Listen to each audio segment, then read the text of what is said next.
Hello, hello. All right. Everything seems to be working.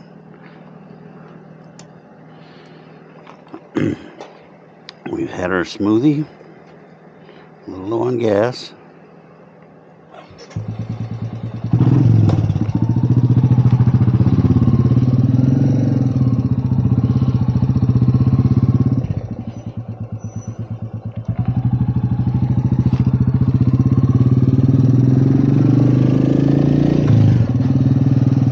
Yeah, should still make it okay.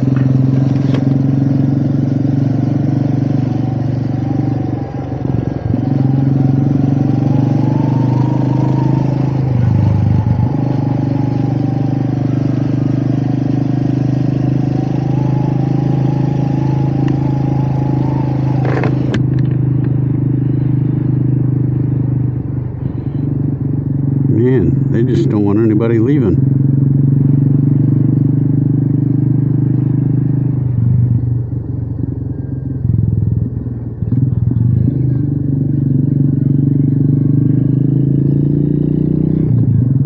There we go.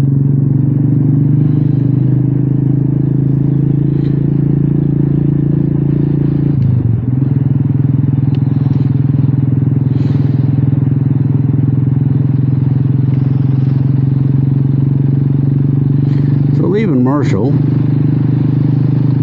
following the French Broad River. I don't know if you can see it from there. You might catch a glimpse occasionally. It's just beyond the railroad tracks.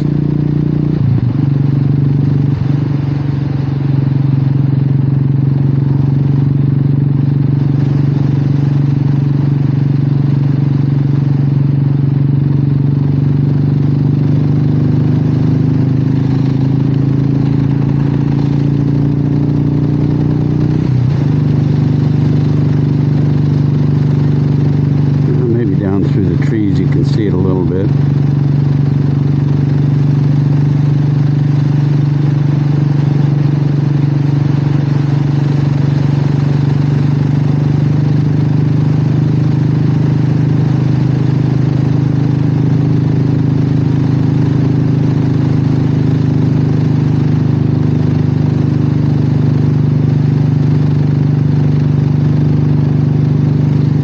There's some strange naming conventions of the roads around here. Like this one, I'm sure it's got a name as well as two sets of numbers, 25 and 70. And then whatever device you're using to navigate, it'll always have the wrong one. There'll be a sign telling you which road you're on, and you go, nope, that's not what my GPS is telling me. Because it's one of the other half dozen names. And then they have conventions like calling it east. Doesn't mean it goes east, it means it's the eastern version of it that parallels the western version of it. A lot of silly things like that. Reminds me of that town in Northern California that would always tear down their sign, "Welcome to Bolinas." They didn't like outsiders. They didn't want tourists. They didn't want anybody coming to visit, so they just kept tearing the sign down so people would drive by and not know where they were. Okay, this one's not that bad, but still, I guess every government agency that's got a hand in maybe painting the stripes or filling the potholes. Junction 251, North Carolina Byway. So, am I on 251 or 25 or 70? Or North Carolina Bypass or River Road or some such? And the answer is yes.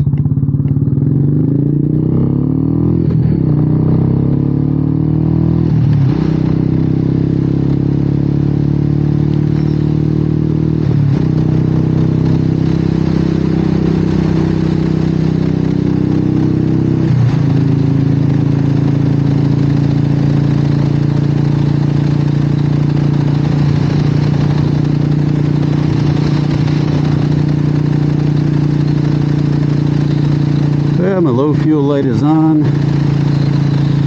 My low fuel LCD is blinking. My odometer has switched from trip to trip F.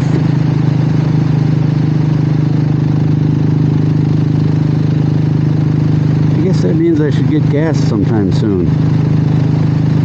Wow, this little bit of shade here next to the river. Suddenly my knees got cold. Still wearing a nice warm jacket, but plain old cotton jeans. Should have been wearing my flannel lined ones. Ooh, look at that. That's pretty. Little bits of yellow leaves left. River's flowing as it should.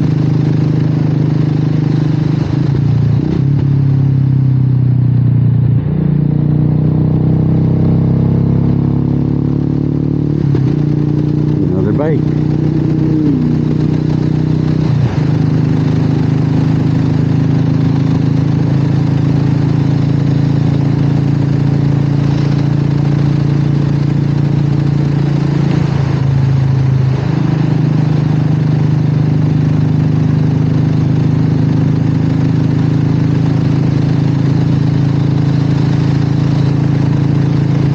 Soon all those leaves will be gone.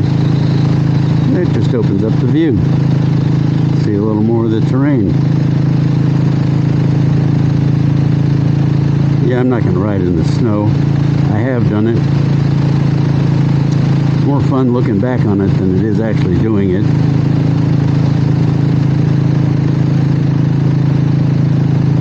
But the rest of the time, the roads are clear.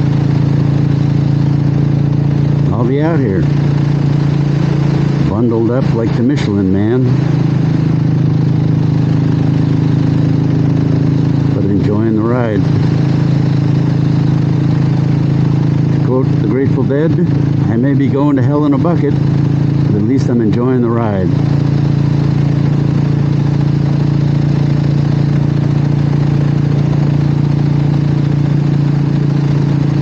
One other thing that's a little weird about this place, all summer long, hardly a bug splat on the bike, myself, face shield. Go out for an hour around here this time of year, and it's all bugs. I don't understand it.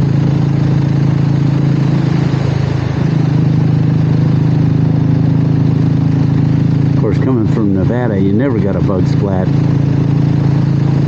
Nothing can live out there.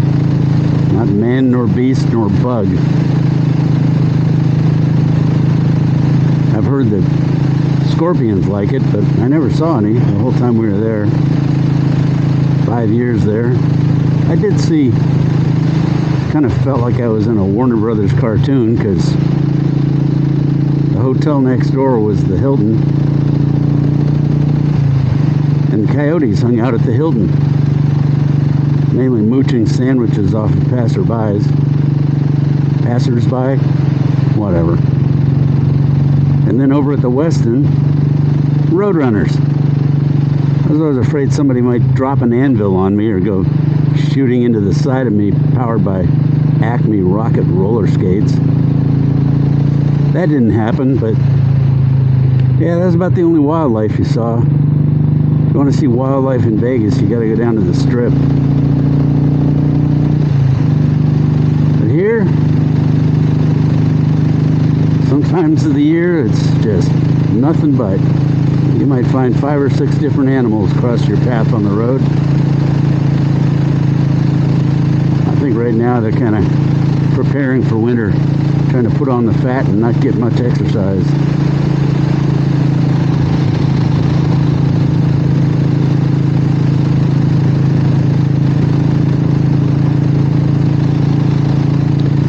Oh, you might have noticed for the return trip I've moved the camera. It was mounted down on the crash bar. Makes a nice exciting ride. But right now it's up on a little suction cup monopod thing, mounted on the top of the gas tank. I really hate helmet cams. Like I said, I'm trying to learn from other people's mistakes. I don't do that often in my life, but this time I'm trying. And one of the things I absolutely hate is a helmet cam. Now, if you can be like Norley and never move your head, you can get some great footage. But if you live where there are other vehicles, or people passing, or anytime you have to move your head, it goes from helmet cam to vomit cam. That's one complaint I have. And the other one is the sound. I'm hoping this sound will be okay. Somebody was asking me what kind of setup I have, because obviously it's not the microphone that comes with the camera. None of those are any good for anything except maybe being in a quiet room with the person. Oh, they'll claim, oh, we have wind reduction, we have omnidirectional, unidirectional, we have all these settings, and so it's garbage or worse garbage. I tried some of those lavalier mics. I could never get them to work right because, you know, they got the wrong number of rings and plugs on them, or whatever the problem is. They never seem to work right. And then I ran across a YouTube video where a guy was extolling the virtues of the Rode Wireless 2 stereo microphone system.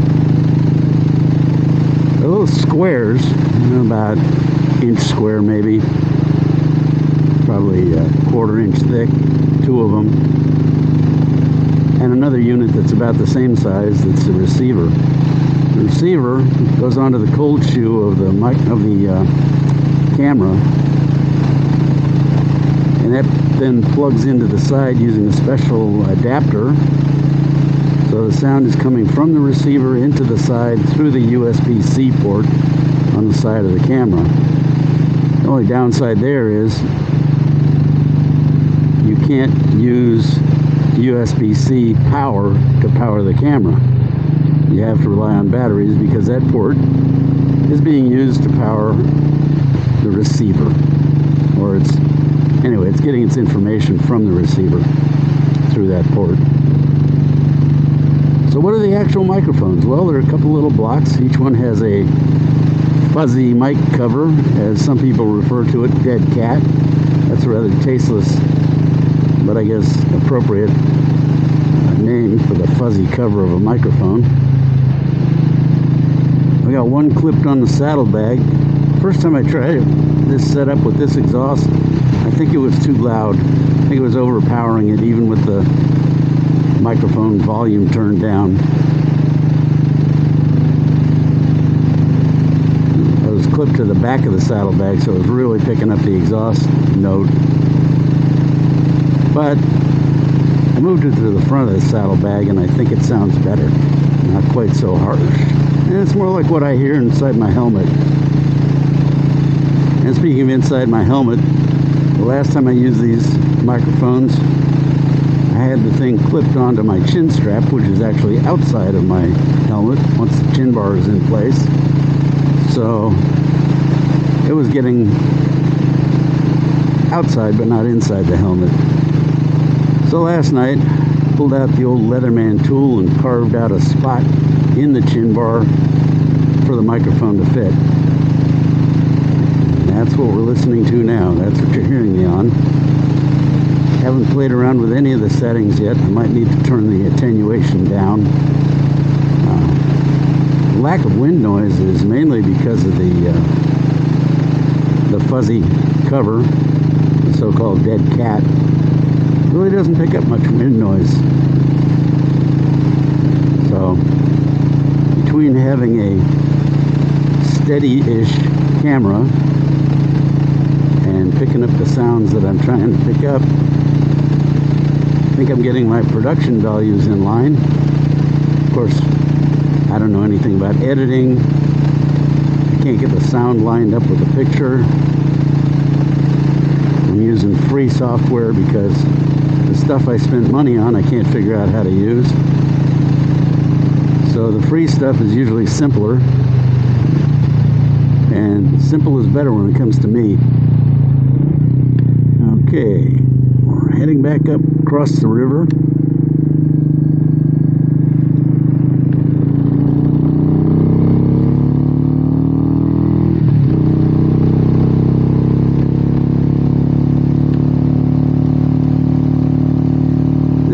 am going to need to buy some fuel.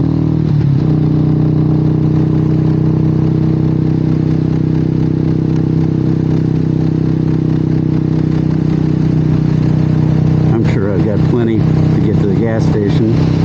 I'm only 10 miles into my trip F mode.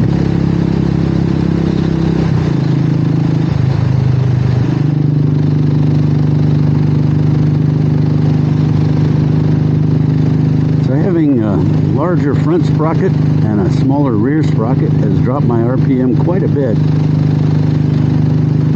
And on flat ground, that should improve my gas mileage a bit. I know most of the fuel is spent getting you up to speed, and then a little bit, the rest is spent overcoming aerodynamic drag and any little bits of drag from the engine and such, transmission.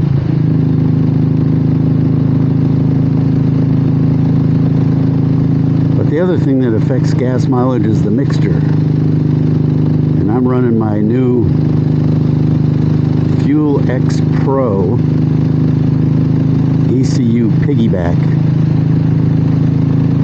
And I wondered when I ordered it, what makes it a pro?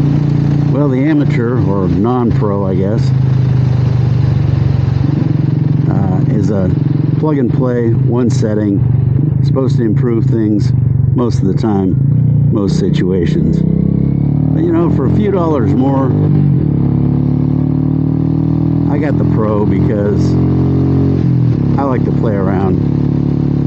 And just by the push of a button, I can change the mixture to one of 10 settings. And not just richer or leaner.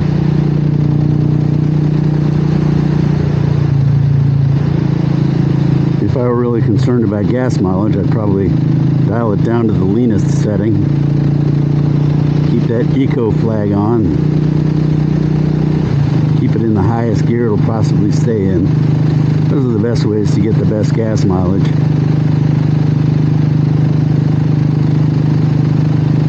I've had, my first tank was 92 miles per gallon at the US, because our gallons are smaller than British gallons, of course. I've had it down into the mid-70s when I was cruising on the freeway on my ride up to Ohio. But for the most part, upper 80s is a good place, 86, 87 miles per gallon. It's pretty damn good. Okay. Wonder what that guy was up to. No helmet. Not looking where he's going. Flashed him a thumbs up. He didn't even notice me until I was almost on top of him. As I've said, I'm from the middle 1950s. I know, hard to believe I could still be out here riding, much less walking around. But one of the things that I learned early on, in the days when motorcycles weren't very reliable, and there was no such thing as a cell phone. Hey, that was a gas station. Probably should have stopped there. Anyway, if you saw a motorcycle stopped on the side of the road, you stopped. It was the thing to do. You always offered him a hand. That's been probably 3 years since the last time I stopped to help out a stranded motorcyclist. It was two guys. Neither one of them were all that sharp. But one of them ran out of gas. And I was riding my Ural, which I no longer have, but the Ural, because it didn't have a gas gauge, it only had a faulty low fuel light that never worked. It also came with a 5-gallon can to put gas in. So I pull up on these two guys, scratching their heads, trying to figure out how to get out of the middle of the desert. And I said, "Oh, fixed you right up. I'm carrying spare gas." They were astounded at that and at the fact that I would stop. And the one guy who was a little more experienced was saying, see, this is what I told you about. It's a brotherhood, man. We take care of each other. And I was glad to hear that. I have a feeling these days with roadside assistance and, well, in the case of Royal Enfield, 3-year warranty, bikes have gotten so reliable and everybody's got a cell phone and at least one kind of roadside assistance coverage that stopping to help people has become kind of a thing of the past. But you know what? After my 2 flat tires on this bike, I now carry a spare tube. I carry a tire pump. I carry the tools to tire irons, wrenches, everything I need to swap out a tube. Not a lot of bikes have tube type tires these days for good reason, but this one does, and at least I can help myself. But I'm also carrying 2 what are they, 1 liter bottles of fuel. They're in my saddlebag. So if I actually did run out, I've got spare fuel. But I've also got it there in case somebody else runs out. I can give them some gas, send them on their way. This is what people should be doing. I'm not going to get political here, but I've always liked the philosophy of helping other people.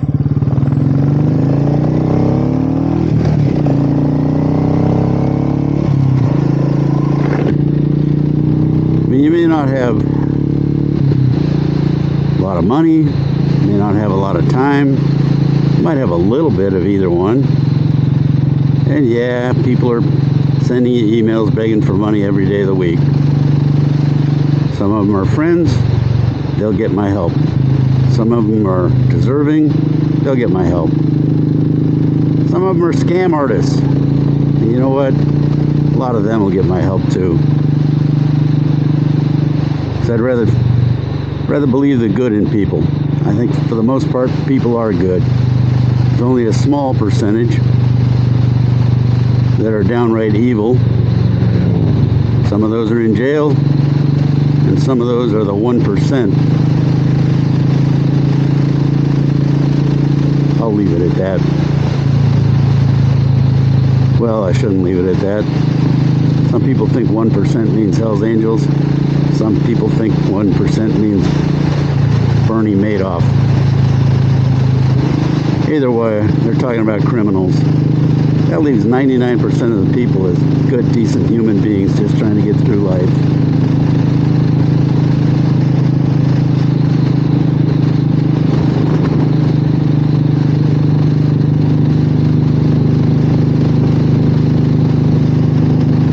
Okay, so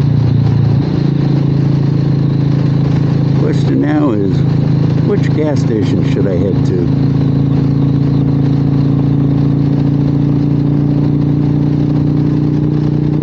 And the simple answer is, I'll go to the closest one. You know, with a 3-gallon gas tank, I'm not going to quibble over a penny or two here or there.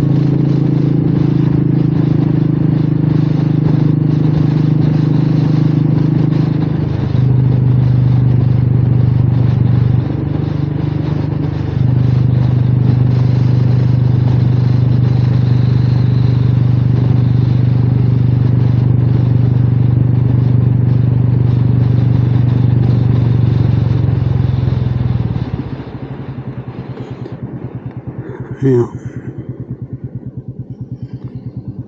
this may be the end. This is usually a long light, although they may have adjusted the sensitivity. Look at that, green light already.